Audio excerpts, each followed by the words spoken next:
Oh, I have a great funny story. I have a great funny story. So I went to this normie event a couple days ago just to like I don't know, be normal. But it was like a Asian event. It wasn't like, oh, you gotta be Asian to come in, but it's like hosted by an Asian person, and like 80% of the people there were Asian. So I was like, okay, I mean, I got nothing to do tonight, and I know like some of my friends there. So I went, what's the worst that can happen? It was like a lounge area, lounge bar, club area. And I went to the bar to get a drink with Yvonne and Broden. And while I was waiting there, this very, you know, nervous, polite girl came up to me and she was attending the event. I was like, oh, hey, my expectation was like, hey, how's it going? So what do you do? Are you in content creation kind of deal? But right off the bat, she's like, hi, you're this guy's toast, right? Oh, I am such a huge fan. I'm also Taiwanese. And I just wanted to say, like, thank you so much for all that you do to, represent the Taiwanese culture. And you're super great, and like, we love you. And that was very nice. It was very flattering. But it also kind of took me back a little because it's like, oh, really? That's that. That's a lot of pressure. That's a lot of. I feel like there's now a lot of expectation put on me because to her I'm kind of like representing a nation's identity, and I'm there drinking at the bar. Like, well, I can't like make a fool of myself now. Um, I think it was very nice, and she was very polite, and she was like, "Oh my god, this is so embarrassing. I'm gonna leave now." I felt bad because it was like it was a flattering thing to hear. Um,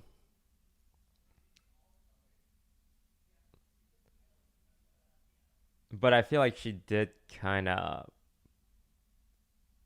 put me on a pedestal, and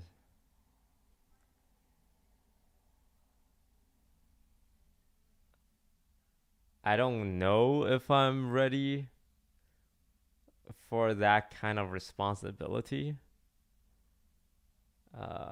Because all I really do is just play games, right? But yeah, it was a nice little compliment. But then the opposite thing would happen. I feel bad because I swear to God, all these people that I'm telling stories about are gonna find somehow, some way, they're gonna be on YouTube and they're gonna come across these clips because I mean, if they know who I am, I assume they watch some YouTube content involving me, which then would get them recommended these clip videos that I'm sure will happen. But one thing that happened repeatedly over and over at this like social event was people would come up to me and introduce themselves and ask me who I am and what do I do. It's like, oh wow, this guy doesn't know who I am. Okay, hey, I'm Jeremy. Um, I play video games. I stream video games. And they're like, oh cool. What do you play? I'm like, oh yeah, League of Legends, Valorant kind of deal. It's like, so what do you do? It's like, oh, I work in like this. I work in that. And it would be like a relatively normal conversation. At the at the end of the day, at the end of the conversation, they'll be like, yo, it was a great convo, man. Yo, how do I keep in contact with you? You use Twitter, like, and I'm like, yeah, you can message me on Twitter. I don't tweet or like, check it, but like, if people send me a message, it usually pops up for a notification. And so I asked them, so like, what's your Twitter? Like, I'll send you a message then. And I open up the Twitter profile, and these motherfuckers already follow me and everyone in my friend circle. So why did you act like you didn't know me?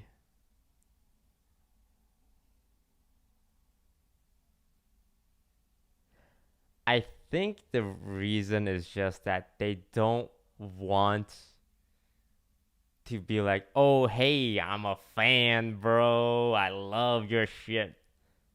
Um, or something. So they want to like be like, oh, cool, cool. Oh, streaming? What's that? You're a streamer? Like, tell me more about streaming. Who are you again? Um, yeah, I think they just don't want to start off as a like, oh man, I'm a big fan, bro. I love you, man. Like, I watch all your shit.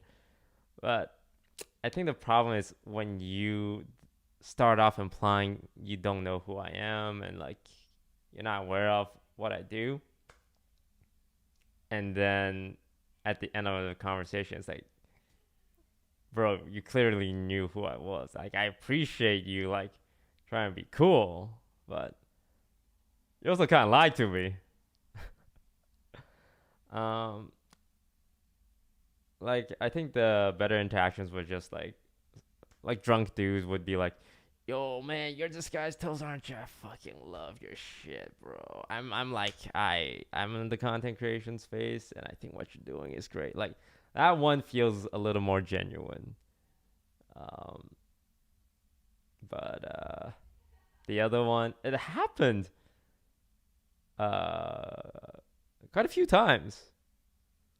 Like if it was just one person, I probably wouldn't tell the story because they're gonna find out it's like, oh, he's talking about me. But it was like six separate occasions. But yeah. So one thing that I realized in those situations, it's really hard because I don't know when I talk to someone. It's like, do you know who I am, or do you not know who I am? Because it was like in Koreatown, right? There was a lot of like Asian people there. And even at the event, I could just feel eyes, like just staring at me from the corners, like not just girls, but like guys and girls, like groups of guys and like groups of girls and like guys and girls, and like I just start overthinking them. Is that are they just looking my way now, or like they look at something behind me and I'm just overthinking it? And like, bro, calm down with your ego, man. But I swear to God, there was like people staring at me throughout the night. Um, so would I go to another normie party? Probably not anytime soon.